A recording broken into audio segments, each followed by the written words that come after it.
கர்த்தருடைய பரிசுத்த நாமத்துக்கு ஸ்தோத்திரம். இந்த நாளிலும் நாம் செய்திக்கு போவதற்கு முன்பாக ஒரு பாடலை பாடி நாம் செய்திக்குள் கடந்து போகலாம். அனைத்தையும் செய்து முடிக்கும் ஆற்றல் உள்ளவரே. இந்த பாடலை நாம் கரங்களை தட்டி ஒன்று போல கரங்களை தட்டி நாம் பாடுவோம். அனைத்தையும் செய்து முடிக்கும் ஆற்றல் உள்ளவரே, நீ நினைத்தது ஒரு நாளும் தடைபடாதையா. அனைத்தையும் செய்து முடிக்கும் ஆற்றல் உள்ளவரே, நீ நினைத்தது ஒரு நாளும் தடைபடாதையா. நீ முடிவெடுத்தா யார்தான் மாற்ற முடியோ. நீ முடிவெடுத்தா யார்தான் மாற்ற முடியோ. எனக்கென முன் குறித்த எதையுமே, எனக்கென முன் குறித்த எதையுமே எப்படியும் நிறைவேற்றி முடித்திடுவேன். எப்படியும் நிறைவேற்றி முடித்திடுவேன். உமக்கே ஆராதனை உயிருள்ள நாளெல்லாம். உமக்கே ஆராதனை உயிருள்ள நாளெல்லாம். நான் மாத்திரம் ஒரு பொருட்டாய் எண்ணுவதற்கு, நான் மாத்திரம் ஒரு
ஹalleluya.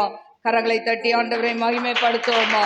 ஹalleluya. ஷபா ரபா ரிபா ரபா கரபா ஓ ரபா லபா கரபா லபா ரபா கரபா நீ பஹஷபோலா ரபே கரபா மே ரதுபி ஹஷலா ரபே கரபா. அனைத்தையும் செய்து முடிக்கும் ஆற்றல் உள்ளவரே அப்பா, நீர் எங்களுக்காய் யாவையும் செய்து முடிக்கிற தேவனாய் இந்த கத்தாவை சாயங்கால வேளையில் எங்க மத்தியில நீங்க இறங்கி வந்திருக்கிறதுக்காய் நன்றி ஆண்டவரே. ரிபா ஷல்பி ஹோதனாய் கரபா உரிபி கபௌரியம் தரால ரிபி கரபா உரிபி கரபா தீபா லக்கனா ஷல்பி ஹோதனாய் கரபா. ஆண்டவரே, இந்த நாள்ல வந்திருக்கிற பிள்ளைகளோடு நீர் பேசும் ஆண்டவரே. இதை யூடியூப்ல பார்க்கிற ஒவ்வொரு பிள்ளைகளையும் நீர் ஆசீர்வதிப்பீராக ஆண்டவரே. நன்றியோடு ஸ்துதிக்கிறவர தீரபா லபா கபா ரபா ரிபா கரபா உரிபி கபௌரியம் தரால ரிபி கரபா உரிபி கபௌரியம் ஷால ரிபி கரபா.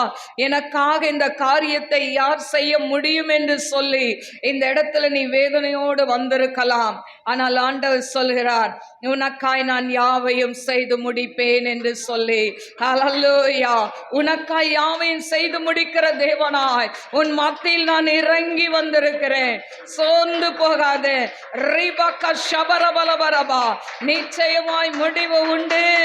உன் நம்பிக்கை வீண் போகாது என்று கர்த்தர் சொல்கிறார்.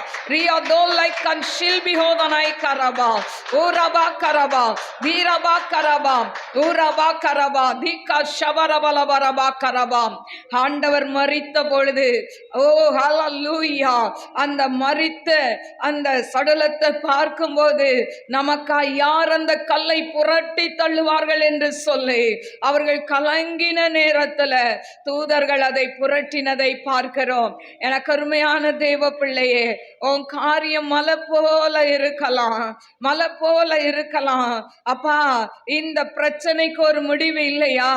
எனக்காய் யார் இதை செய்ய முடியும், எனக்காய் யார் இதை பேச முடியும் என்று சொல்லி கூட நீ கலங்கி இந்த இடத்திற்கு வந்திருக்கலாம். ஆனா கர்த்தர் சொல்கிறார், நான் உனக்காய் யாவையும் செய்து முடிப்பேன், நான் உனக்காய் யாவையும் செய்து முடிப்பேன், நான் உன்னோடு கூட இருக்கிறேன், நான் உன்னை விட்டு விலகுவதும் இல்லை, உன்னை கைவிடுவதும் இல்லை. இன்றைக்கு உன் குடும்பத்துல தோன்றுகிற பயங்கரமான ஒரு பிரச்சனை நிமித்தம் மனம் உடைஞ்சு இந்த இடத்திற்கு வந்திருக்கிற, ஆனா கர்த்தர் சொல்கிறார், ரியாதோலை கன் ஷல்பி ஹோதனாய் கரபா.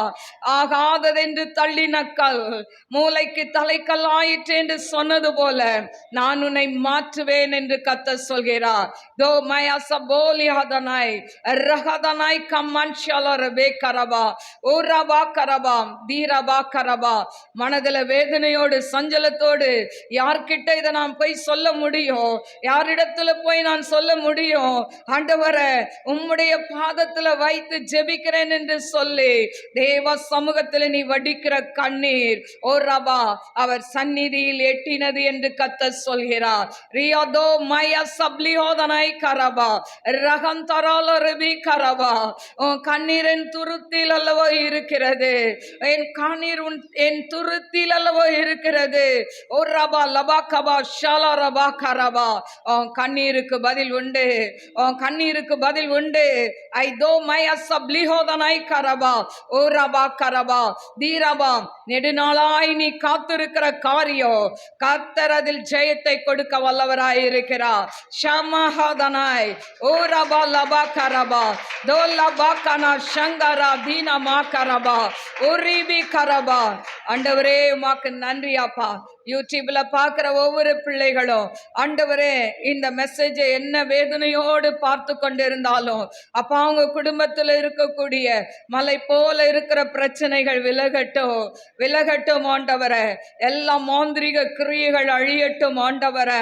அப்பா, மாந்திரிகத்தினால பிரிந்திருக்கிற குடும்பங்கள் ஒன்று இணையட்டும் ஆண்டவரே. கணவன் மனைவிக்குள்ள சமாதான சந்தோஷம் ஐக்கியத்தை கொடுப்பீராக டாடி. ஆண்டவரே, உம்முடைய அன்பின் கரத்துல தாழ்த்துகிற அடிமை சிலுவை நிழலுக்குள்ள மறைத்து நீங்க பேசுங்கப்பா. ஒரு மனுஷியுடைய சத்தத்தை அல்ல, தேவ சத்தத்தை உம்முடைய பிள்ளைகள் கேட்கட்டும். இயேசுவின் நாமத்தில் கேட்கிறேன் பிதாவே, ஆமென். கர்த்தருடைய பரிசுத்த நாமத்துக்கு ஸ்தோத்திரம். இந்த நாள்லயும் வந்திருக்கிற ஒவ்வொரு பிள்ளைகளுக்கும் நான் நன்றி செலுத்துகிறேன். யூடியூப்ல பார்க்கிற ஒவ்வொருத்தரையும் நான் வாழ்த்தி ஜெபிக்கிறேன். எனக்கு அருமையான தேவ பிள்ளைகளே, இந்த நாளிலும் நமக்காக யாவையும் செய்து முடிக்கும் தேவன் என்கிற தலைப்பில் நாம் செய்தியை இன்றைக்கு தியானிக்கலாம். வாசிப்போம். சங்கீதம் 138:8. கர்த்தர் எனக்காக யாவையும் செய்து முடிப்பார். கர்த்தாவே, உமது கிருபை என்றும் உள்ளது. உமது கரத்தின் கிரியைகளை நிகழவிடாதிருப்பீராக. கர்த்தர் எனக்காக யாவையும் செய்து முடிப்பார். ஹல்லேலூயா. அதாவது நீங்க நினைக்கலாம், நமக்காக யார் செய்ய முடியும்னு சொல்லி. ஆனா இன்னைக்கு என்ன பிரச்சனையோடு வந்திருந்தாலும், என்ன தேவையோடு வந்திருந்தாலும் ஆண்டவர் சொல்றாரு, நான் உனக்காக யாவையும் செய்து முடிப்பேன் என்று சொல்லி. ஹல்லேலூயா. சங்கீதக்காரன் தாவீது எழுதும்போது கர்த்தர் எனக்காக யாவையும் செய்து முடிப்பார் என்று சொல்லி எழுதுகிறதை பார்க்கிறோம். ஏன்னு சொன்னா, அவன் ஒரு ராஜாவா இருந்தாலும் சவுலுக்கு பயந்து காட்டுக்குள்ள ஒளிந்து ஒளிந்து வாழ்ந்து கொண்டிருந்த நாட்கள் உண்டு. அவன் மரணம் அடைகிற வரைக்கும் தாவீது ராஜாவா இருந்தாலும் அவன் காடுகளிலும் கெபிகளிலும் அவன் வாழ்ந்து கொண்டிருக்கிறதை நாம் பார்க்கிறோம். இந்த நாளிலும் நம்முடைய வாழ்க்கையிலும் பல போராட்டங்கள், பிரச்சனைகள் கடந்து வரலாம். குடும்பத்துல ஒருவேளை நீங்க நினைக்கிற சமாதானம் இல்லாம இருக்கலாம். ஆனால் கர்த்தர் சொல்கிறார், நான் உனக்காய் யாவையும் செய்து முடிப்பேன் என்று சொல்லி. ஹல்லேலூயா. ஆண்டவர் நமக்காக எல்லாத்தையும் செய்து முடிக்கணும்னா நம்ம என்ன செய்யணும் அப்படின்னு சொல்லி நம்ம பார்க்கலாம். ஒன்று, தேவன் நமக்காய் யாவையும் செய்து முடிக்கணும்னா நாம் தேவன் மேல நம்பிக்கையாய் இருக்க வேண்டும். ஹல்லேலூயா. நம்ம நம்பிக்கை வைக்காம ஆண்டவர் நமக்காய் ஒரு காரியத்தை செய்ய முடியாது. இன்னைக்கு வந்திருக்கிற ஒவ்வொருத்தரும் ஆண்டவரை நம்பி தான் வந்திருக்கிறீங்க. ஆண்டவர் என் வாழ்க்கையில் அற்புதம் செய்வார் என்று சொல்லி நம்பி தான் வந்திருக்கிறீங்க. அப்போ முதலாவது நமக்கு ஆண்டவர் நமக்காய் எல்லாத்தையும் செய்யணும் அப்படின்னு சொன்னா அவர் மேல ஒரு அசைக்க முடியாத நம்பிக்கை வேண்டும். ரெண்டாவது, தேவன் மேல நமக்கு வைராக்கியம் இருக்க வேண்டும். ஹல்லேலூயா. எனக்காக கர்த்தர் எல்லாத்தையும் செய்வார்ன்ற அந்த வைராக்கியம் இருக்கணும். ஹல்லேலூயா. சும்மா அதாவது நாணல் செடியை போல அடிக்கிற காத்தடிக்கிற பக்கம்லாம் வளைந்து கொடுத்துட்டு உலகத்தோடு ஒத்து வாழ்ந்து கொண்டு இருப்பது கிறிஸ்தவ வாழ்க்கை அல்ல. தேவனுக்கென்று வைராக்கியமாய் வாழ கற்றுக்கொள்ள வேண்டும். ஏன்னா யோபு சொல்கிறான், என்னை கொன்று போட்டாலும் அவர் மேல் நம்பிக்கையாய் இருப்பேன். அப்போ அந்த ஒரு விசுவாசம், நம்பிக்கை, வைராக்கியம் இன்னைக்கு நம்ம வாழ்க்கையில தேவை. மூணாவது, கர்த்தர் நமக்காய் யாவையும் செய்து முடிக்கணும்னா ஆண்டவரை எல்லா நேரத்திலும் துதிக்க வேண்டும். ஹல்லேலூயா. எந்த காலத்திலும் எந்த நேரத்திலும் ஆண்டவரை துதிக்க கற்றுக்கொள்ள வேண்டும். ஹல்லேலூயா. இன்னைக்கு நம்ம நல்லா இருக்கும்போது ஆண்டவரை பாடி துதிக்கிறது பெரிய விஷயமே இல்லை. ஆனா நம்ம வாழ்க்கையில போராட்டம், பிரச்சனை எல்லாம் வரும்பொழுது நாம் ஆண்டவரை பாடி துதிக்க வேண்டும். ஹல்லேலூயா. அப்படி துதிக்கும் பொழுதுதான் தேவன் நம் வாழ்க்கையில நமக்காய் யாவையும் செய்து முடிப்பார். ஹல்லேலூயா. இன்றைக்கு வேதாகமத்துல நமக்காய் ஆண்டவர் யாவையும் செய்து முடிக்கணும்னா வேதாகமத்திலிருந்து சில நபர்களை நாம் பார்க்கலாம். முதலாவது, தேவன் மேல் நம்பிக்கை வேண்டும் என்று சொன்னல. வாசிப்போம் 2 ராஜாக்கள் 5:3. அவள் தன் ஆச்சியாரை பார்த்து, என் ஆண்டவன் சமாரியாவில் இருக்கிற தீர்க்கதரிசியினிடத்தில் போவாரானால் நலமாயிருக்கும். அவர் இவருடைய குஷ்டரோகத்தை நீக்கிவிடுவார் என்றான். என கருமையான தெய்வ பிள்ளைகளே, இந்த இடத்துல அதாவது தேவன் மேல் நம்பிக்கை வைக்க வேண்டும் என்று சொன்னல. இப்போ இந்த இடத்துல நாகமான் என்கிற ஒரு குஷ்டரோகி இருக்கிறான். இவன் சீரிய படையினுடைய தளபதி. இப்போ இஸ்ரவேல் மேல படையெடுத்து போய் ஜெயித்து அங்க இருக்கிறவங்களெல்லாம் அடிமையாய் கொண்டு வந்து விட்டார்கள். இப்போ இவன் நல்லா ஒரு அதாவது போர் செய்யக்கூடியவன், திறமைசாலி, எல்லாமே இருந்தாலும் அவனுக்குள்ள ஒரு வியாதி இருந்தது, குஷ்டரோகம். ஹல்லேலூயா. இன்னைக்கு இந்த காலகட்டத்தில் குஷ்டரோகன்றது பெரிய வியாதி கிடையாது. நம்ம எல்லார் மத்தியிலையும் அவங்களும் இருக்கிறாங்க. ஆனால் பழைய ஏற்பாட்டு காலத்தில் இந்த குஷ்டரோகம் அப்படின்னு சொல்லிட்டா அவங்கள வீட்டை விட்டே ஒதுக்கி வச்சிருவாங்க. அது ராஜாவாக இருந்தாலும் விதிவிலக்கு அல்ல. அவங்க வீட்டை விட்டு தூரமா அவங்கள ஊருக்கு ஒதுக்குப்புறமாய் அவர்களை தள்ளி வைத்து விடுவார்கள். இவன் ஒரு பெரிய, அதாவது சீரிய நாட்டுக்கே இவன் தளபதியா இருக்கிறான், படை தளபதியா இருக்கிறான். ஆனாலும் இவனுக்கு வந்திருக்கிறது ஒரு தீராத குஷ்டம். இதை நினைச்சு அவன் கவலைப்பட்டு அவங்க மனைவி கிட்ட சொல்லும் பொழுது, அவங்க வீட்டுக்கு அடிமை பெண்ணாய் வேலைக்காரியாய் ஒரு சிறு பிள்ளை வருகிறாள். அவள் பார்க்கிறாள், தன்னுடைய எஜமான் கஷ்டப்படுகிறதை பார்க்கிறாள். பார்த்து அவள் சொல்கிற ஒரு காரியம்தான், சமேரியாவில் ஒரு தீர்க்கதரிசி இருக்கிறாரு, அவர்கிட்ட போங்க, அங்க போனீங்கன்னா இந்த குஷ்டரோகம் சரியாகும். அல்லேலூயா. ஒரு சிறு பிள்ளை சுவிசேஷம் சொல்கிறதை நாம் பார்க்கிறோம். அல்லேலூயா. சுவிசேஷம் சொல்வதற்கு வயது வரம்பே கிடையாது, யார் வேணாலும் சொல்லலாம். சின்ன பிள்ளைங்கள இருந்து வயசானவங்க வரைக்கும் யார் வேணும்னாலும் சுவிசேஷத்தை அறிவிக்க தடையே கிடையாது. ஹல்லேலூயா. நம்ம அதாவது ஆசாரிய ஊழியம், சர்ச் ஊழியம் மட்டும்தான் ஆண்டவரால் தெரிந்து கொள்ளப்பட வேண்டும், அழைக்கப்பட வேண்டும். சுவிசேஷ ஊழியம் என்பது இங்க வந்திருக்கிற நீங்க எல்லாருமே செய்யலாம். ஹல்லேலூயா. அதுக்கு எந்த தடையும் கிடையாது. ஏன்னு சொன்னா நம்ம சத்தியத்தை போய் நாம் சொல்கிறோம். சமேரியா ஸ்ரீ அவள் ஒரு, அதாவது விபச்சார ஸ்ரீ தான். அவளை ஊர்ல ஒதுக்கி தான் வச்சாங்க. ஆனா அவ தண்ணி எடுக்க வந்தவ. ஆண்டவர் தன் கதையை சொன்ன உடனே, அவளுடைய வாழ்க்கை சரித்திரத்தை சொன்ன உடனே எடுத்துட்டு வந்த குடத்தை அப்படியே போட்டுட்டு ஊருக்குள்ள போய் சுவிசேஷம் அறிவிக்கிறதை நாம் பார்க்கிறோம். கருமையான தேவ பிள்ளைகளே, இந்த நாளிலும் வந்திருக்கிற நீங்க மற்றவர்களுக்கு இயேசுவின் அன்பை சொல்லி அவர்களை இந்த இடத்திற்கு அழைத்து கொண்டு வர வேண்டும். அல்லேலூயா. அது உங்க மேல விழுந்த கடமை. ஆனா நம்ம நினைக்கிறோம் நம்ம போறதே அதிகம், இதுல வேற எப்படி இன்னொருத்தரை கொண்டு வர்றது. ஹல்லேலூயா. கருமையான தேவ பிள்ளைகளே, நம்மளே பிரியாணி சாப்பிட்டு இருந்ததுன்னா அது உடம்புக்கு உதவாது. ஆனா மற்றவர்களையும் சாப்பிட வைக்க வேண்டும். ஹல்லேலூயா. கருமையான தேவ பிள்ளைகளை, அதனால நீங்க வரும்போது வலது கை இடது கை 2 கரங்களை ஆண்டவர் கொடுத்திருக்கிறார். இந்த 2 கரங்களையும் 2 நபரை கூப்பிட்டுட்டு வந்தீங்கன்னா ஆண்டவர் உங்க மேல பிரியப்படுவார். ஹல்லேலூயா. கருமையான தேவ பிள்ளைகளே, இப்போ இந்த சின்ன பிள்ளை சொல்றா, இதை கேட்டு அவன் நம்புகிறான். ஹல்லேலூயா. நம்பிக்கை தான் வாழ்க்கை. இன்னைக்கு எதையோ நம்பிக்கிட்டு அந்த உலகம் ஓடிக்கொண்டு இருக்கு. ஆனா உண்மையான தெய்வம் ஆண்டவராகிய இயேசு கிறிஸ்து, அவர் நமக்காய் இரத்தம் சிந்தின தேவன், நமக்காய் அடிக்கப்பட்டார், நம் பாவங்களுக்காய் அவர் சிலுவையில மரித்தாரே, அந்த தேவனை நம்புவதற்கு உலகம் மறுக்கிறது. ஆனாலும் ஏசப்பா நமக்காய் கடைசி சொட்டு இரத்தத்தை சிந்தி இன்னைக்கு உங்களை என்னையும் மீட்டு கொண்டார். ஹல்லேலூயா. அதனாலதான் நாம் இந்த இடத்துல வந்து அமர்ந்திருக்கிறோம். ஹல்லேலூயா. கருமையான தேவ பிள்ளைகளே, இப்போ இந்த சின்ன பிள்ளையுடைய அந்த, அதாவது அந்த வார்த்தையை நம்பி இவன் என்ன பண்றான், ராஜா கிட்ட போய் லெட்டர் வாங்குறான். ஏன்னா இப்போ இவங்க எதிரி படை, இவங்க சீரிய நாட்டு தேசம்.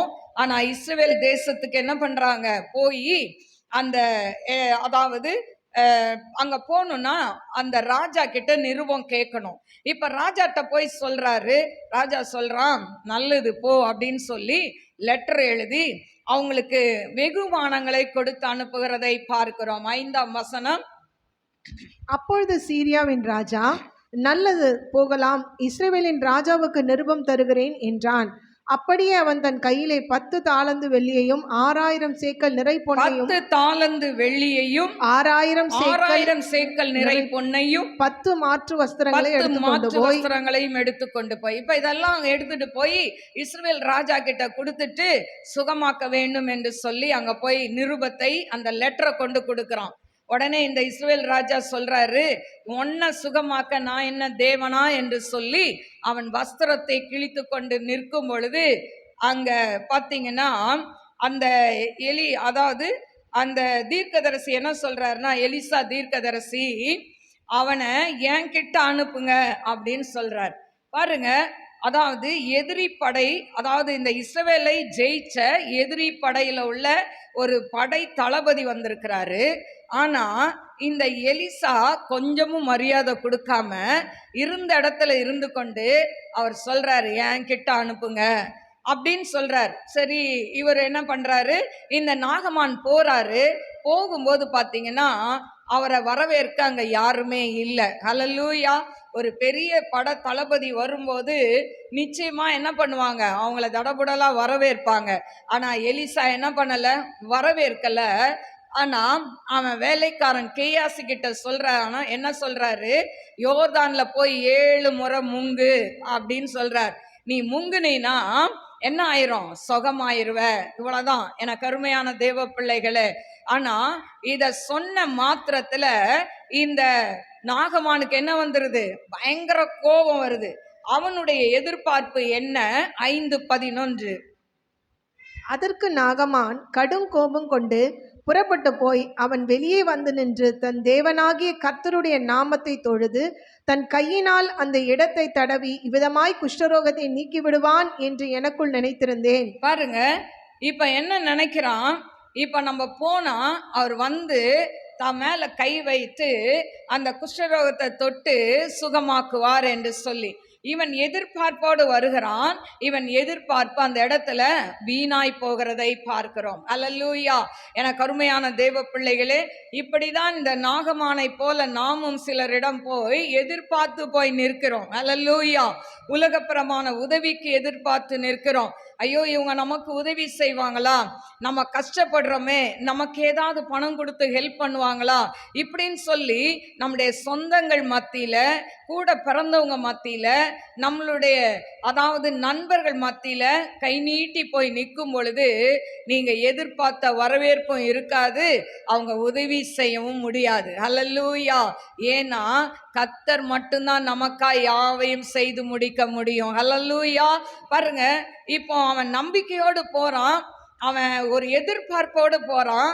ஆனா அவன் எதிர்பார்ப்பெல்லாம் மாறாக இருந்ததுனால அவன் கடும் கோபம் கொண்டு அவன் சொல்றான், எங்க ஊர்ல இல்லாத நதி அவன் ஊர்ல ஓடுது அப்படின்னு கோபமா ஏறி அவன் தேசத்துக்கு போக புறப்படும் போது அந்த வண்டியை ஓட்டி வந்த, அந்த ரதத்தை ஓட்டி வந்த அந்த வேலைக்காரன் சொல்கிறான், பெரிய காரியம் சொன்னா செஞ்சிருப்பீங்களே, இது சின்ன காரியம் தானே. எனக்கு அருமையான தேவ பிள்ளைகளே, இன்னைக்கு நாமும் அப்படிதான் இருக்கிறோம். இந்த உலகம் அப்படிதான் இருக்கு.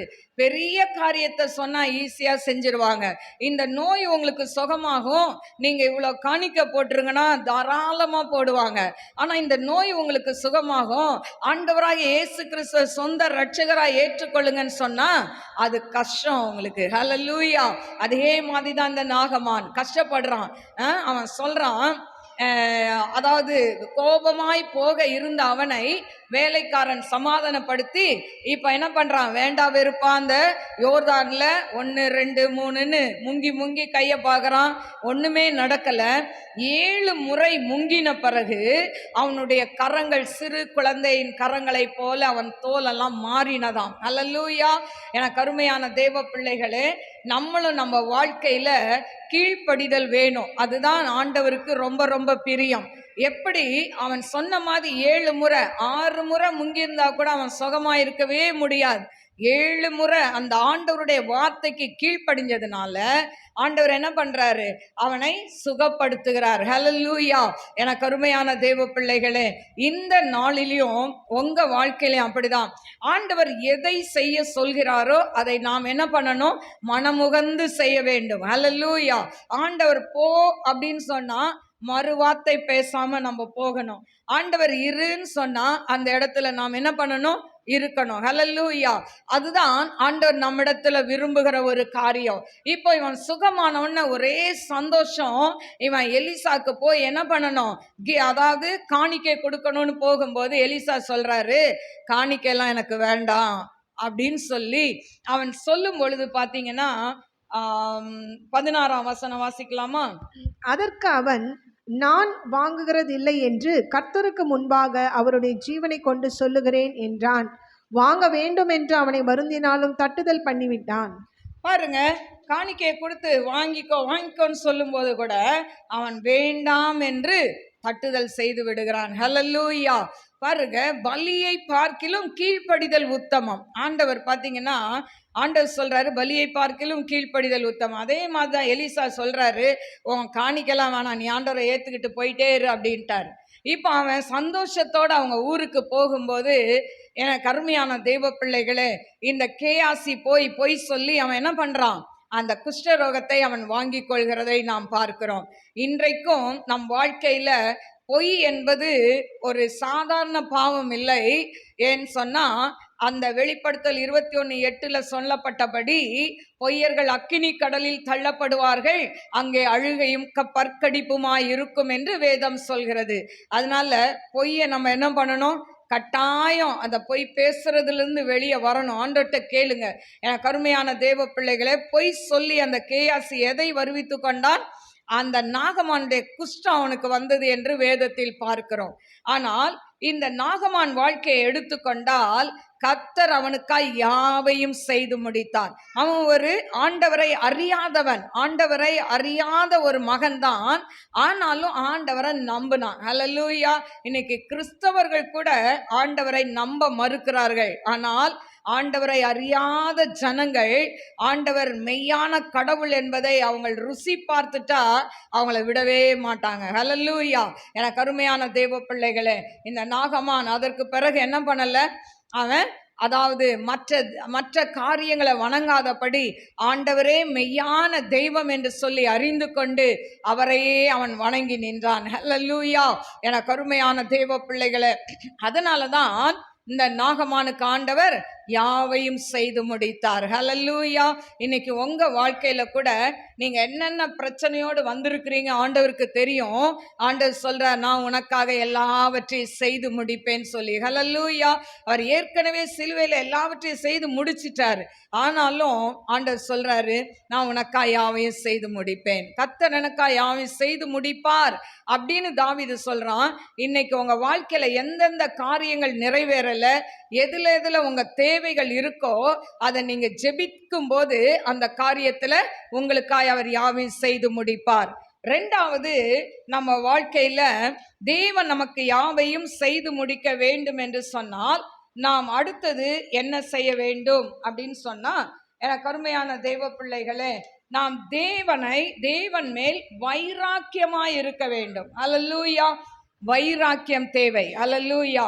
இன்னைக்கு நம்ம கொஞ்சம் ஒரு மழை பெய்தாலோ இல்லை கொஞ்சம் கிளைமேட் சேஞ்ச் ஆனாலோ என்ன பண்ணுவோம், அதாவது சர்ச்சுக்கு போகிறத நிறுத்திடுவோம். ஹல்லேலூயா. சர்ச்சுக்கு போகிறத தான் நிறுத்துவோமே தவிர, அன்னைக்கு ஒரு ஃப்ளைட்டில் நீங்கள் எங்கேயா ஊருக்கு போகிறீங்கன்னு வச்சுக்கோங்க, ஃப்ளைட்டும் நிற்காது, நீங்களும் நிற்க மாட்டீங்க. ஹல்லேலூயா. மழை பெய்தாலும் புயல் அடித்தாலும் எப்படியாவது என்ன பண்ணணும், வண்டியை பிடிச்சாது எதையாவது பிடிச்சாது கரெக்ட் நேரத்துக்கு அந்த அதாவது நம்ம இங்கே போயிடுவோம்ல, ஏர்போர்ட்டுக்கு போயிடுவோம், இல்லைன்னா ட்ரெயினுக்கு போகணுன்னா ஸ்டேஷனுக்கு போயிடுவோம். அன்னைக்கு என்ன, ஐயோ மழை பெஞ்சிச்சு அடுத்த நாள் போகலான்னு நிற்பீங்களா? 2 மாதத்துக்கு முன்னால் இல்லைன்னா எவ்வளோ மாதத்துக்கு முன்னால் என்ன பண்ணிடுவோம், போகிறதுக்கு டிக்கெட்லாம் ரிசர்வ் பண்ணிடுவோம். அன்னைக்கு போகலன்னா அந்த டிக்கெட் கேன்சல், அப்படி தானே? ஆனால் சர்ச்சுக்கு மட்டும் நம்ம ஆண்டவர் எப்பவுமே நல்லவர், அவர் அன்பான தேவன். இந்த வாரம் இல்லைன்னா அடுத்த வாரம் பார்த்துக்கலாம் அப்படின்னு சொல்லி வீட்டில் உக்காந்துருவோம். சின்ன பிரச்சனை, சின்ன போராட்டத்துக்கு.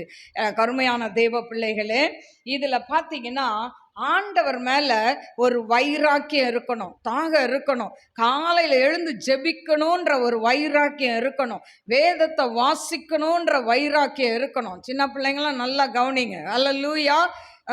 அப்போ காலையில் எழுந்தா அப்பா அம்மா என்ன பண்ணக்கூடாது, எழுப்பி விடவே கூடாது.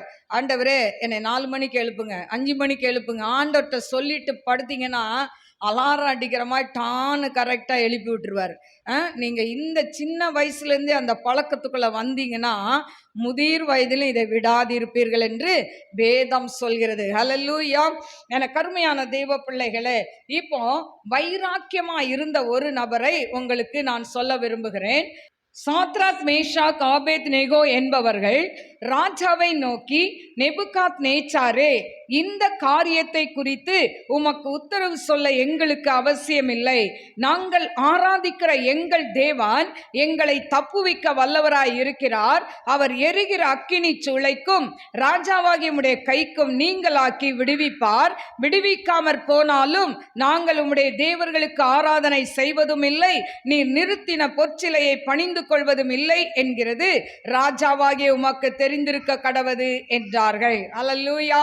என கருமையான தேவ பிள்ளைகளே, இந்த இடத்துல பார்த்தீங்கன்னா சாத்ராக், மேஷாக், ஆபேத்நேகோ என்கிற 3 நபரை குறித்து சொல்லப்பட்டிருக்கு.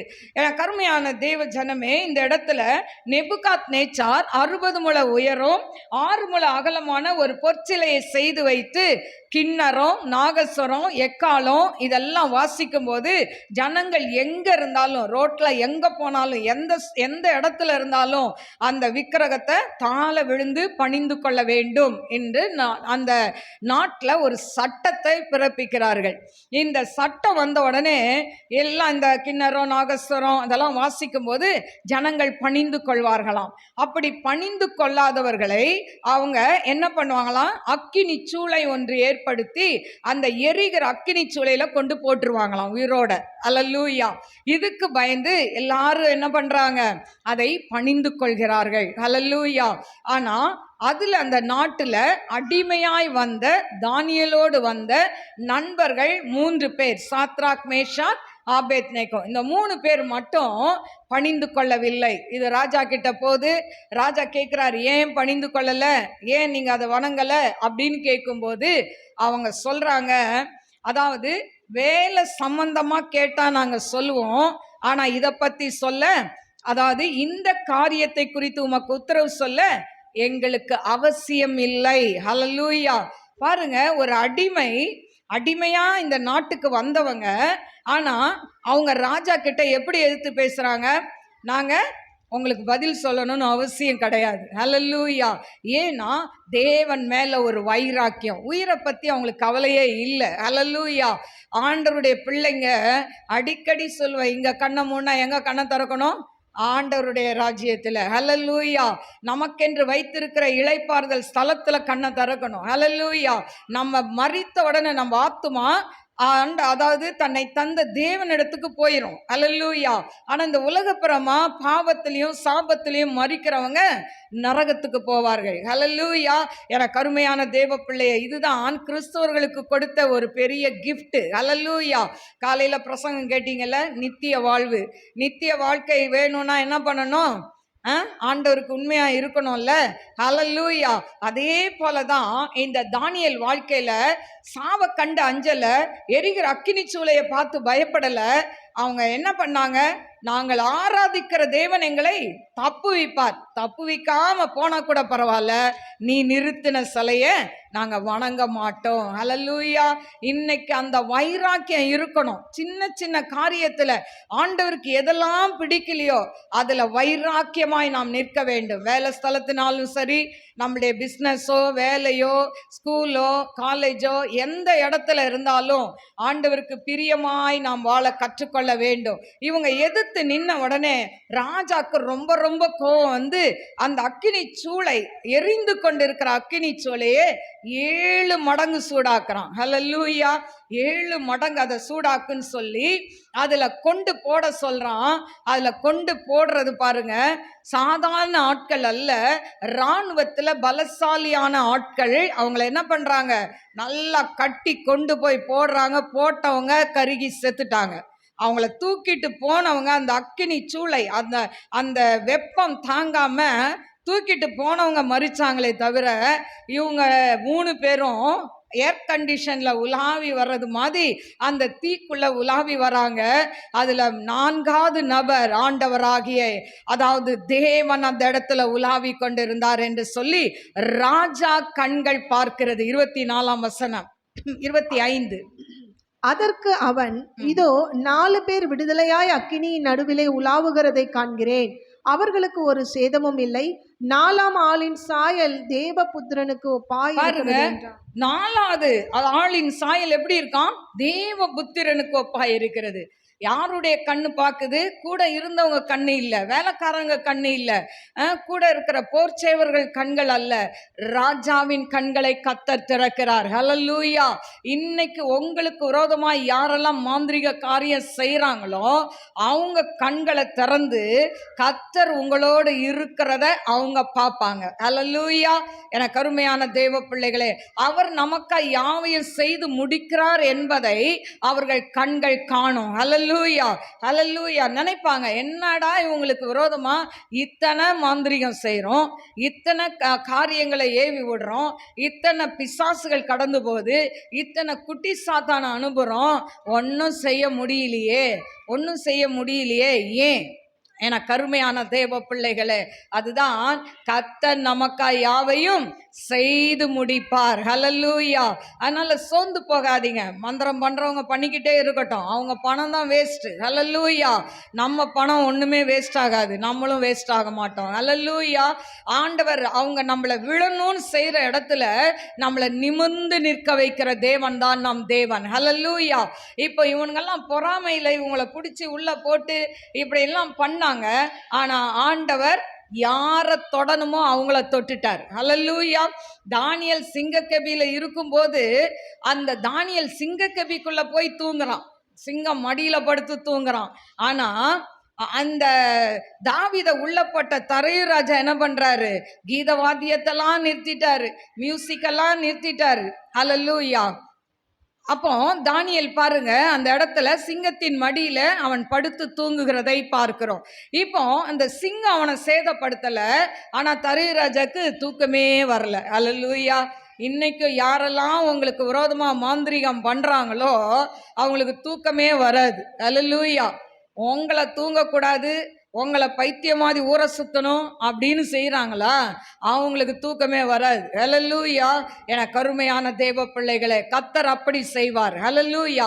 இப்போ அந்த ராஜா கண்ணை திறந்த உடனே ராஜா பார்க்குறாரு, இதுவரைக்கும் அவங்கள அசிங்கமாக திட்டியிருப்பான், அவங்கள பயங்கரமாக திட்டி அவங்கள கொண்டு போய் நெருப்பில் போட வச்சிருப்பான். இப்போ அவன் எப்படி கூப்பிடுறான் அவங்கள? 26ஆம் வசனம். அப்பொழுது நேபுகாத் நேச்சார் எரிகிற அக்கினி சூளையின் வாசலண்டைக்கு வந்து, உன்னதமான தேவனுடைய தாசராகிய சாத்ராக் மேஷாக் உன்னதமான தேவனுடைய தாசராகிய சாத்ராக் மேஷாக் ஆபேத்நேகோ என்பவர்களே, நீங்கள் வெளியே வாருங்கள் என்றான். அப்பொழுது சாத்ராக் மேஷாக் ஆபேத்நேகோ என்பவர்கள் அக்கினியின் நடுவிலிருந்து வெளியே வந்தார்கள். பாருங்க, உன்னதமான தேவனுடைய தாசராகிய அப்படின்னு ஒரு அடமொழி கொடுத்து கூப்பிடுறான். அதுக்கு முன்னால் அவனை திட்டி தீர்த்திருப்பாங்கல்ல, இப்போ அவ்வளோ மரியாதையை அந்த ராஜா கூப்பிடுறாரு. இன்னைக்கு யாரெல்லாம் உங்களை திட்டி உங்களை ஒன்றுக்கு உதவாது, நீ உருப்பட மாட்ட அப்படின்லாம் சொல்லி உங்களை பைத்தியக்காரன் பைத்தியக்காரி அப்படின்லாம் சொல்லி ஏளனமாக பேசுகிறாங்களோ, அவங்க ஒரு நாள் கூப்பிடுவாங்க, ஐயோ உன் கூட கர்த்தர் இருக்கிறார், ஹல்லேலூயா, உங்க கூட கர்த்தர் இருக்கிறார் அப்படின்னு சொல்லி உங்களை பார்த்து சொல்ற ஒரு காலம் வரும். ஹல்லேலூயா. அதுவரை நாம் என்ன பண்ணணும்? பொறுமையாய் காத்திருக்க வேண்டும். ஹல்லேலூயா. என கருமையான தேவ பிள்ளைகளே, இந்த சாத்ராக் மேஷாக் ஆபேத்நேகோ பாருங்க, அக்கினி சூளையை பார்த்து பயந்தாங்களா? இல்லையே.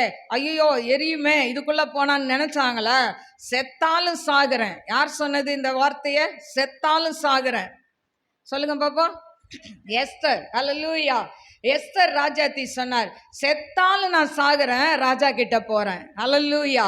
அத மாதிரி செத்தாலும் சாவோம், ஆனா நீ நிறுத்தின சிலையை நாங்க வணங்க மாட்டோம். ஹல்லேலூயா. இன்னைக்கு கிறிஸ்தவர்கள் இருக்கிறாங்க, சொத்து கொடுக்க மாட்டேன்னா உடனே என்ன பண்ணிடுவாங்க?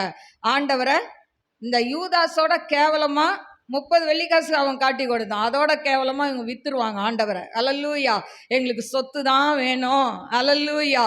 பாருங்க, முறை மாப்பிள்ளை இல்லைன்னா முறை பொண்ணு இருக்கும், அவங்க ஆண்டவரை அறியாதவர்களாக இருப்பாங்க, ஆனால் நிறைய ஆஸ்தி படைத்தவர்களாக இருப்பாங்க, நிறைய பணம் இருக்கும், சொத்து இருக்கும். ஐயோ ஒரே பையன், என் பொண்ணை கட்டி கொடுத்தாங்க, போய் கண் கலங்காமல் இருக்கும், நம்ம போய் மாற்றிக்கலாம் அப்படின்னு சொல்லி சொத்துக்கு ஆசைப்பட்டு ஆண்டவரே விற்று அந்த திருமணத்தை செய்தால் அவங்க வாழ்க்கை நல்லா இருக்கும்னு நினைக்கிறீங்களா? கட்டாயம் நல்லா இருக்காது. ஹல்லேலூயா. அந்நிய நுகத்துல அவிசுவாசிகளோடு பங்கு கொள்ளக்கூடாது என்று வேதம் சொல்கிறது. ஹல்லேலூயா. நாம் வார்த்தையை, ஆண்டவர் சொல்கிற அந்த வார்த்தைக்கு நாம் கீழ்ப்படிஞ்சோம்னா நிச்சயமாய் கர்த்தர் நம் வாழ்க்கையில பெரிய காரியங்களை செய்வார். இப்போ பாருங்க, சொல்லிட்டு அடுத்தது பார்த்தீங்கன்னா அவன் சாட்சி சொல்றான். ராஜா என்ன சாட்சி சொல்றான்?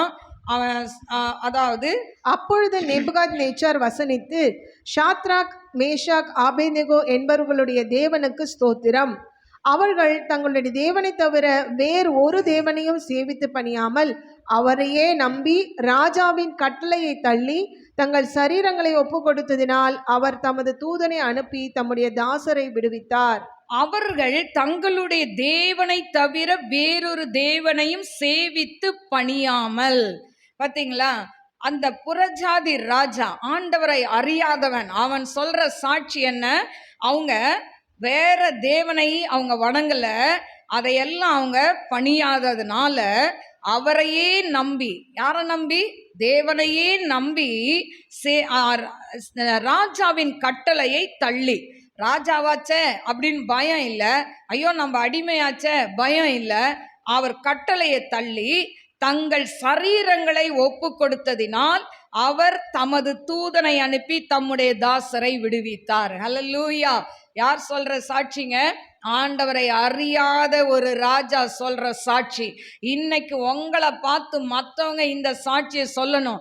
ஐயோ, இந்த குடும்பம் எவ்வளோ தத்தளித்தது, இந்த குடும்பத்துக்கு விரோதமாக எத்தனை மாந்திரிகம் பண்ணினாங்க, ஆனால் அவ்வளோ கஷ்டப்பட்டாங்க, இன்னைக்கு இவங்க எவ்வளோ நல்லா உயர்ந்து நிற்கிறாங்களே, அதுக்கு காரணம் யாரு? அந்த ஆண்டவராகிய இயேசு. இயேசு இயேசுன்னு ஓடினாங்களே, இன்னைக்கு உங்களை உலகம் பரிகசிக்கும், உலகம் உங்களை பார்த்து ஏளனம் பண்ணும், எள்ளி நகையாடும். என்ன வேலையத்து போய் காலையிலையும் சாயங்காலமும் ஓடுறீங்க பைபிளை தூக்கிட்டு? ஆனா ஒரு நாள் வரும், தேவன் உங்கள் சொந்தங்கள் மத்தியில், உடன்பிறப்புகள் மத்தியில் உங்களை உயர்த்தி ஆசீர்வதிக்கும் போது அப்போ அந்த ஜனங்கள் சொல்வார்கள், என்ன சொல்லுவாங்க?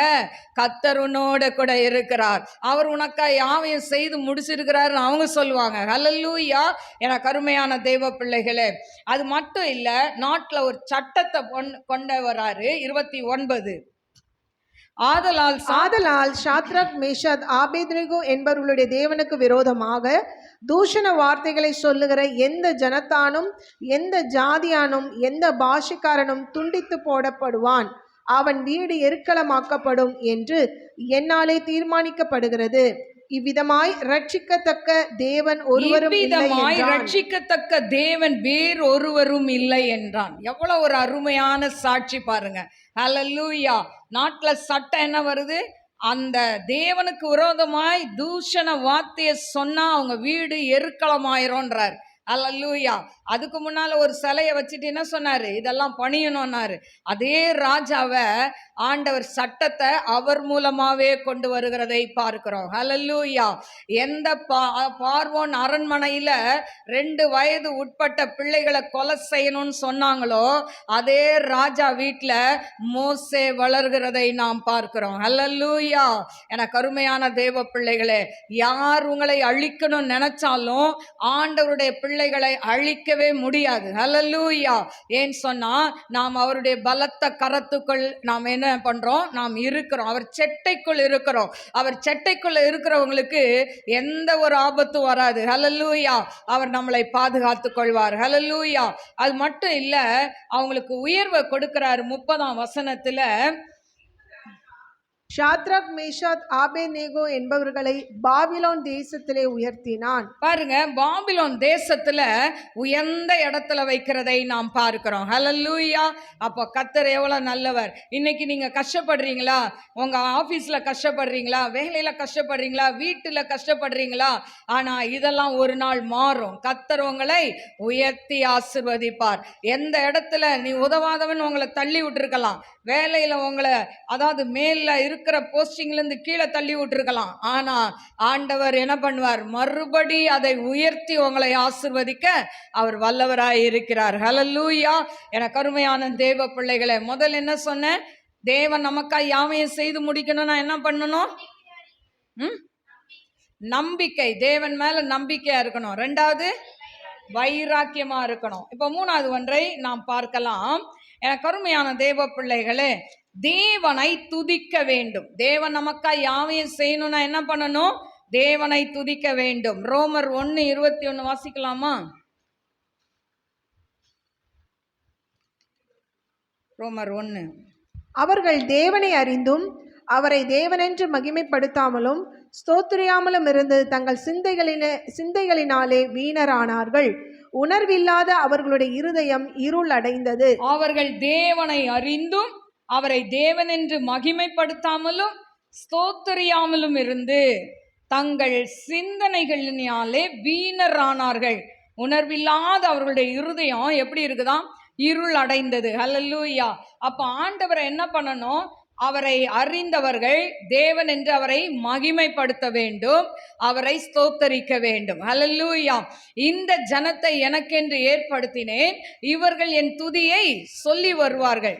ஆண்டவர் உங்களையும் என்னையும் இந்த உலகத்துல படைத்த நோக்கமே ஒரே நோக்கம். என்னன்னா, நம்ம ஆண்டவரை துதிக்க வேண்டும்.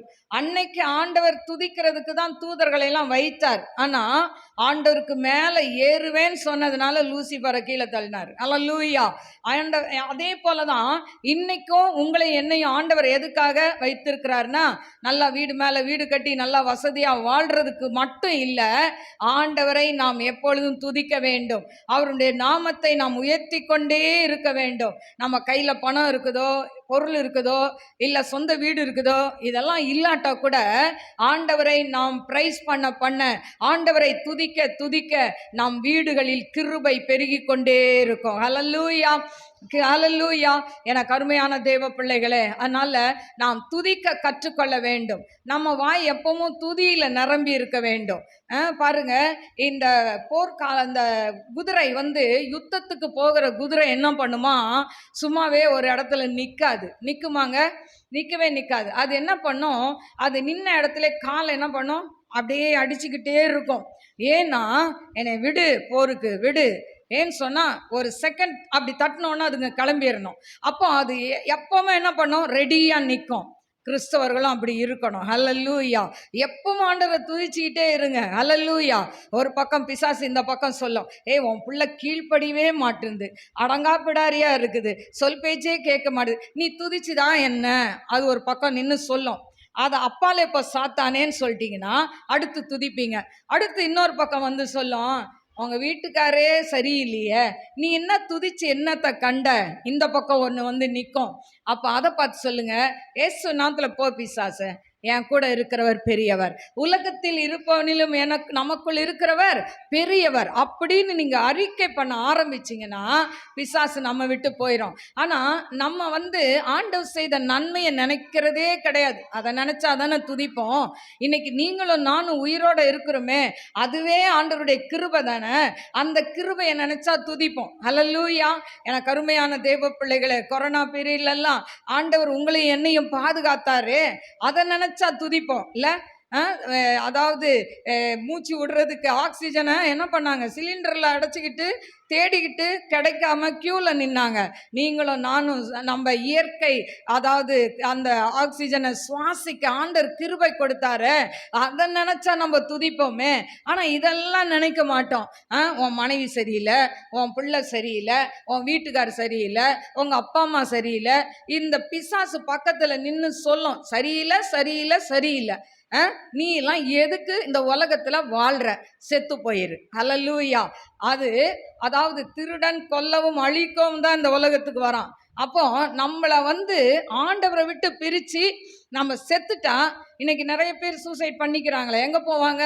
அடுத்த செகண்ட் நரகம். ஹல்லேலூயா. இந்த உலகம் நரகமா இருந்து தூக்கில் தொங்குனா அடுத்த செகண்டு நரகத்துல போய் அங்க அக்கினியில வெந்து கொண்டிருப்பார்கள். ஹல்லேலூயா. எனக்கு அருமையான தேவ பிள்ளைகளே, அதனால ஆண்டவருடைய பிள்ளைகள் எந்த சூழ்நிலையிலையும் அந்த தற்கொலையை நாடக்கூடாது. ஹல்லேலூயா. ஏன்னு சொன்னா அது ஒரு பிசாசு.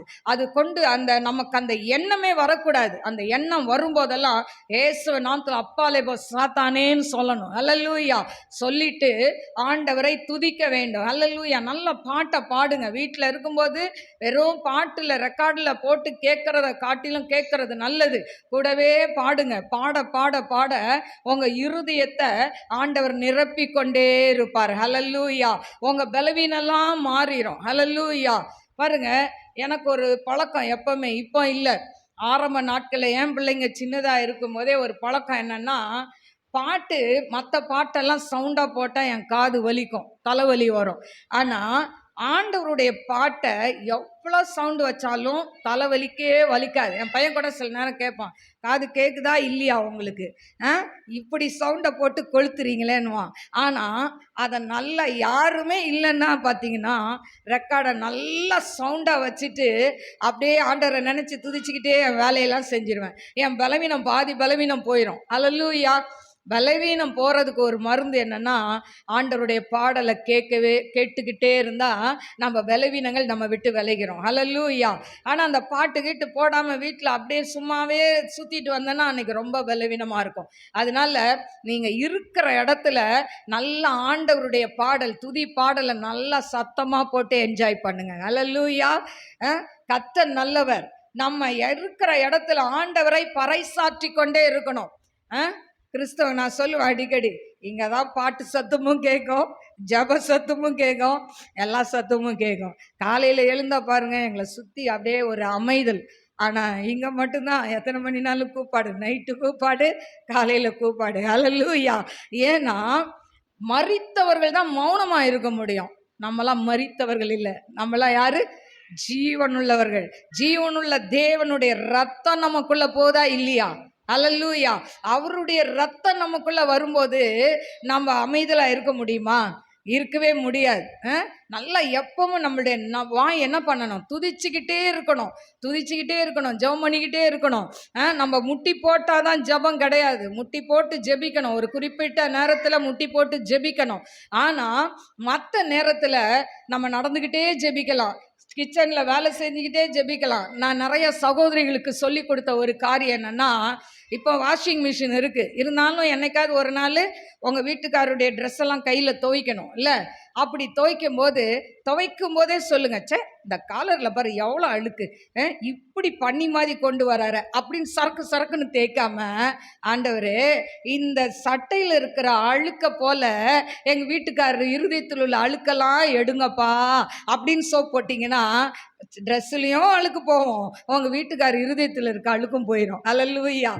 நல்லவங்களையெல்லாம் சொல்ல, அழுக்காக இருக்கிறவங்கள சொல்கிறேன். அல்லேலூயா. எனக்கு அருமையான தெய்வ பிள்ளைகளை இப்படி கற்றுக்கொள்ளுங்க. நம்ம பெருக்கும் போது பாருங்கப்பா எங்கள் வீடு எவ்வளோ குப்பையாக இருக்குது, இதை மாதிரி என் இருதயத்தில் இருக்க குப்பையெல்லாம் எடுத்து போடுங்க. இதுதாங்க ஜெபம். ஈஸியாக ஜெபம் பண்ணிக்கிட்டே வேலை செய்யுங்க, ஆண்டவர் உங்களுக்கு பலனை கொடுப்பார். அல்லேலூயா. எனக்கு அருமையான தெய்வ பிள்ளைகளே, இப்போ பாருங்க, இந்த அதாவது துதிக்கணும்னு சொன்னல, இப்போ அப்போஸ்தலர் 16ஆம் அதிகாரம் 16ஆம் வசனம்.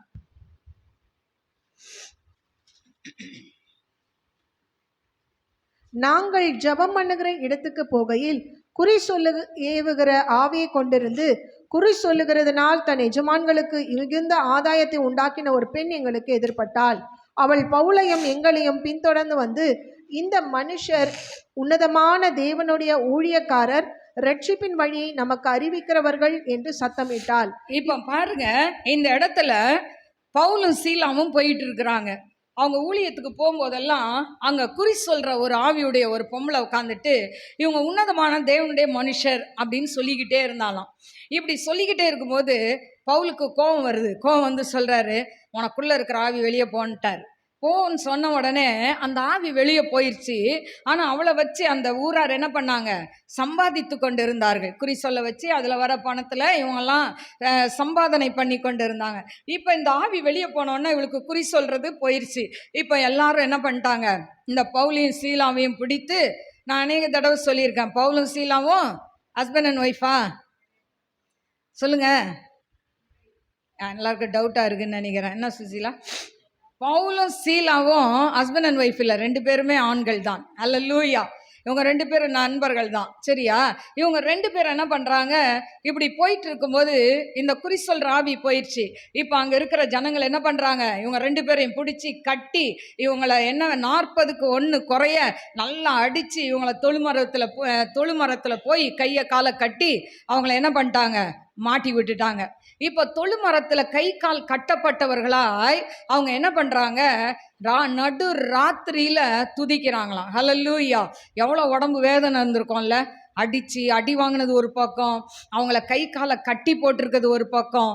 அந்த நேரத்தில் நம்மனா ஆண்டவரை 4 திட்டு திட்டி தீர்த்து என்ன ஆண்டவரே, உங்களுக்கு கண்ணு இருக்குதா, காது இருக்குதா, என்ன இருக்குது, என்னதான் இருக்குது, உங்க ஊழியத்தை செய்தா ஏன் எனக்கு கேட்குறோமா இல்லையா?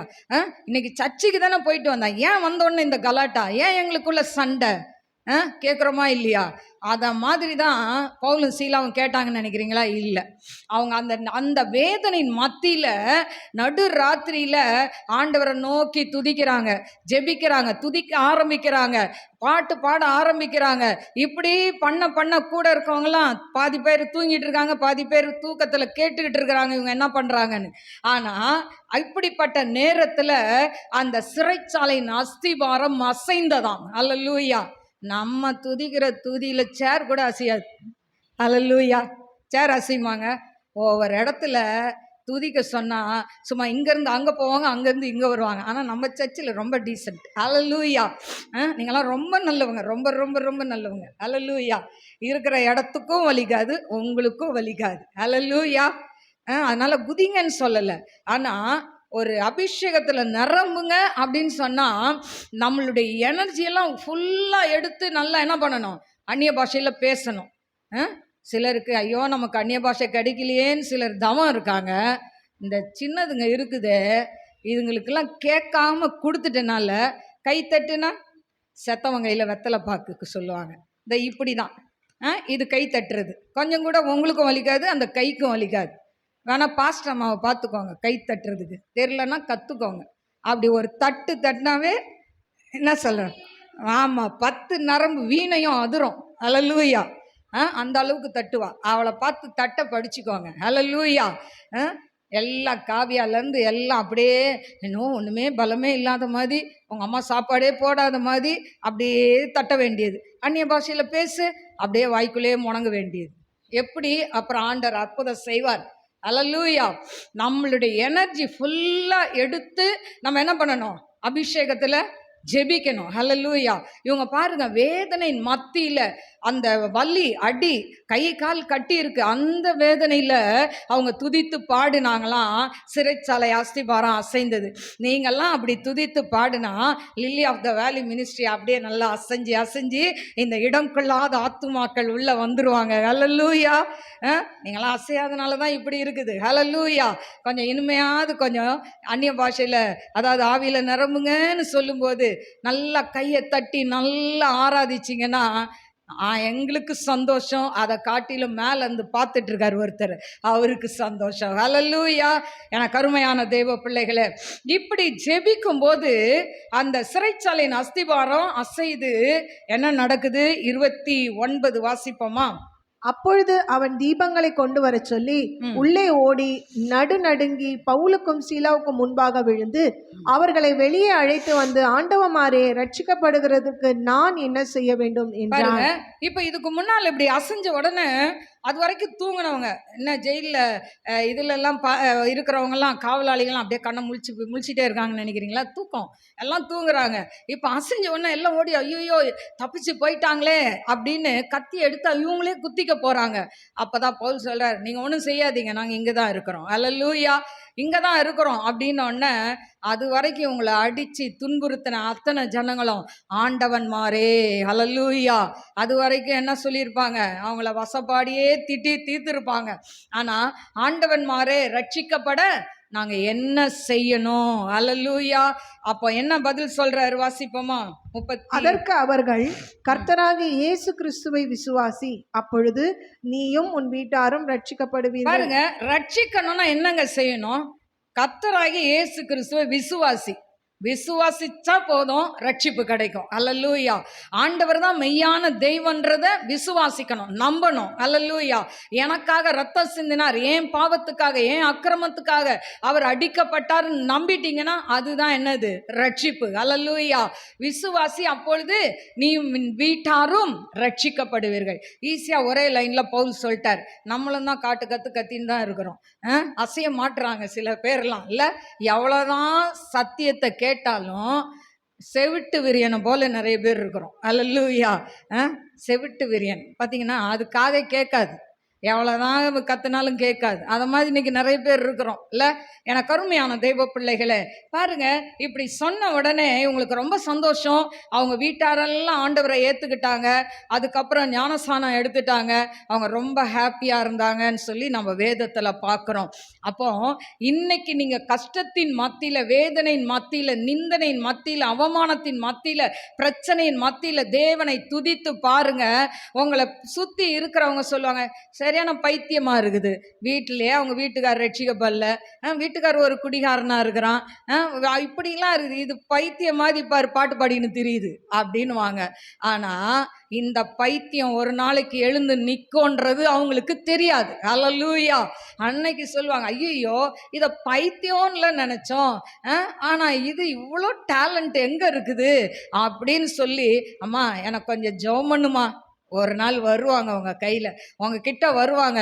உங்களுக்கு யாரெல்லாம் சூனியம் பண்றாங்க, மாந்திரிகம் பண்றாங்க, இவங்க வீட்டை அழிக்கணும்னு நினைக்கிறாங்களா, ஒரு நாள் உண்டு, ஆண்டவர் உனக்காய் யாவையும் செய்து முடிக்கிற தேவன் உனக்கு அற்புதத்தை செய்யறதை கண்டு உன் மத்தியில வந்து எனக்காக ஜெபம் பண்ணு, எனக்காக ஜெபம் பண்ணுன்னு சொல்ற ஒரு நாளை ஆண்டவர் நியமிச்சு வச்சிருக்கிறார். அந்த நாள் வெகு சமீபம். ஹல்லேலூயா. உங்களை உயர்த்துவது நிச்சயம்.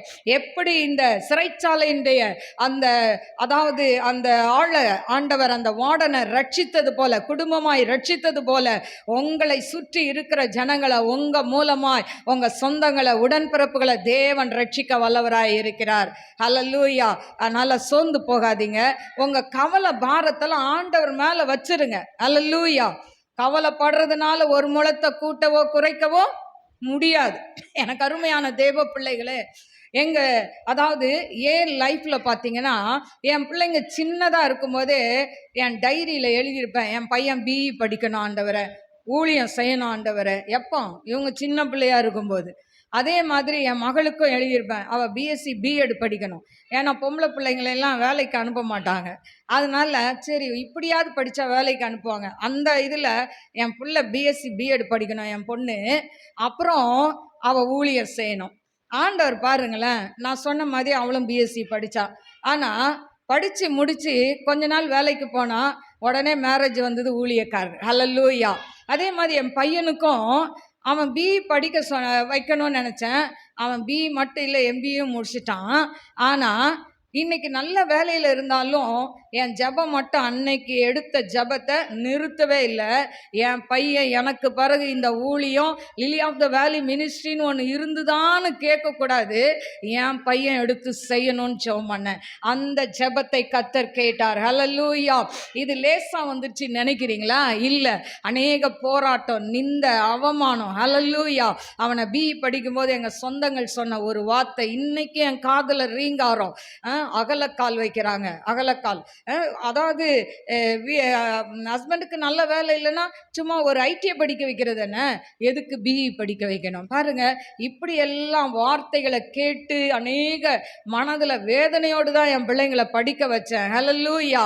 படிக்கும்போது படிக்க வைக்கிறதுக்கு எந்த ஒரு பணம் கையில் இல்லை, ஆனால் ஜெபம் மட்டும் பண்ண, ஆண்டவரை என் பிள்ளைங்க படிக்கணும். நீங்கள் என்ன செய்வீங்கன்னு தெரியாது, நீங்கள் சொன்னால் நம்ப மாட்டீங்க. அந்த காலத்தில் 2500 ரூபாய்க்கு திருவத்தியூரில் கேசிபின்ற ஒரு கம்பெனியில் 2500 ரூபா சேலரிக்கு இருந்தாங்க.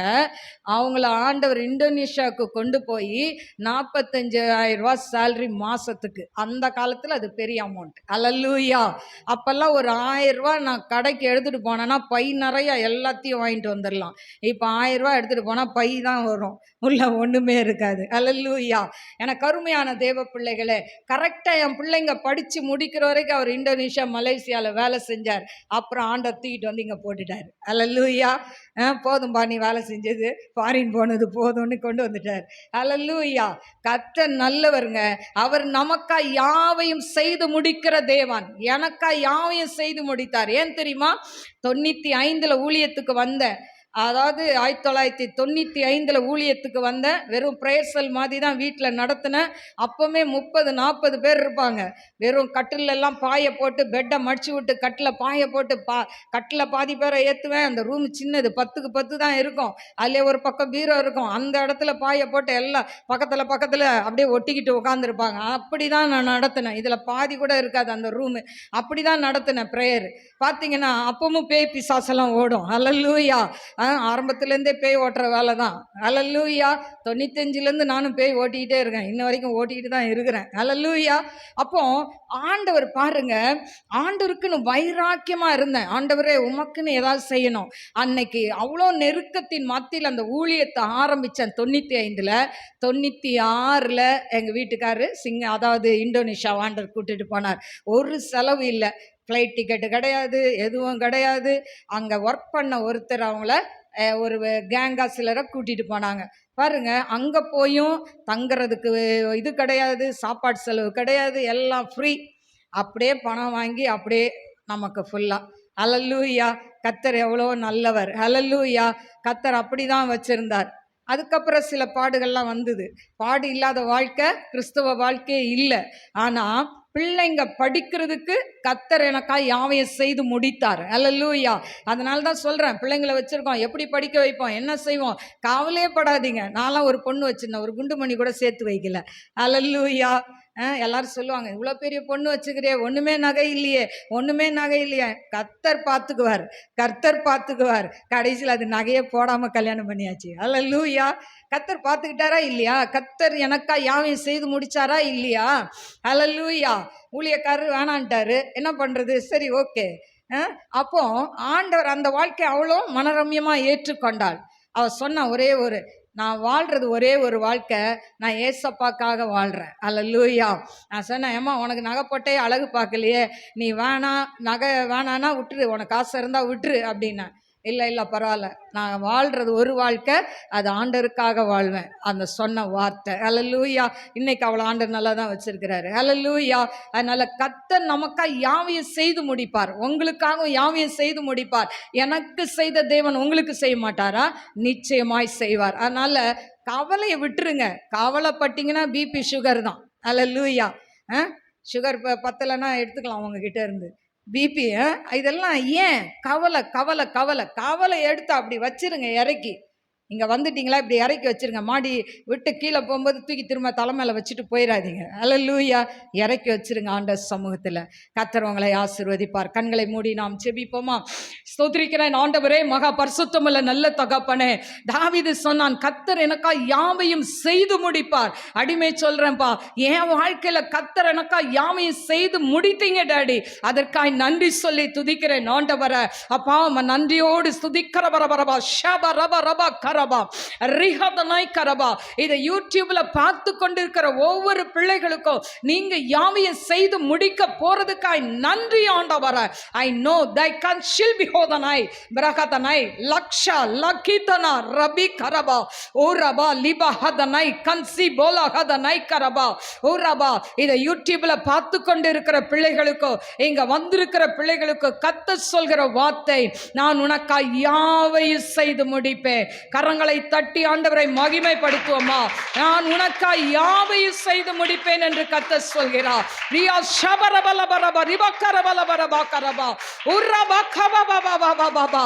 உன் வியாதியிலிருந்து கர்த்தர் விடுதலையை கொடுப்பார். உன் தீராத வியாதி, தீராத கடன் பிரச்சனை, உர்ரபா கரபா, சூனிய கட்டுகள், மந்திர கட்டுகளிலிருந்து தேவன் விடுதலையை கொடுப்பார். ரிகதனை கன் ஷில்பி ஹோதனை கரபா. உன்னை அழிக்க நினைக்கிற ஜனங்கள் மத்தியில கர்த்தர் உன்னை உயர்த்தி ஆசீர்வதிப்பார். ரிபா தரைக சங்கரா ருகதனை கரபா. சோர்ந்து போகாத, உனக்காய் யாவையும் செய்து முடிக்கிற தேவன். சங்கீதம் 138:8 படி கர்த்தர் எனக்காய் யாவையும் செய்து முடிப்பார் என்று சொன்ன வேத வசனத்தின்படி அவர் உனக்காய் யாவையும் செய்து முடிப்பார். நன்றி ஆண்டவரே. அப்பா, நம்முடைய அன்பின் கரத்தில் பிள்ளைகளை தாழ்த்துகிற ஆசீர்வதிங்கப்பா. யூடியூப்ல பார்க்குற ஒவ்வொரு பிள்ளைகளும் என்னென்ன வியாதியில் இருக்கிறாங்களோ அவங்க வியாதியிலிருந்து விடுதலையை கொடுங்கப்பா, நோயிலிருந்து விடுதலையை கொடுங்கப்பா, பிசாசின் கட்டிலிருந்து விடுதலையை கொடுங்கப்பா, பில்லி சூனிய கட்டிலிருந்து விடுதலையை கொடுங்கப்பா. ஆண்டவரே, கடன் பாரத்திலிருந்து விடுதலையை கொடுங்கப்பா. ரட்சிக்கப்படாத கணவன், ரட்சிக்கப்படாத மனைவி, ரட்சிக்கப்படாத பிள்ளைகளை வைத்துக்கொண்டு கண்ணீர் வடித்து கொண்டு இருக்கிற அப்பா, நம்முடைய அன்பு பிள்ளைகளை கண்ணோக்கி பாருங்கப்பா. கர்த்தர் எனக்காய் யாவையும் செய்து முடிப்பார் என்று சொன்னது போல நம்முடைய பிள்ளைகளுக்கு எல்லாவற்றையும் செய்து முடிக்க வேண்டுமாறு ஜெபிக்கிறேன். அன்பின் கரத்துல தாழ்த்துகிற ஆசீர்வதிங்க. இயேசுவின் நாமத்தில் கேட்கிறேன் பிதாவே, ஆமென். God bless you. God bless you.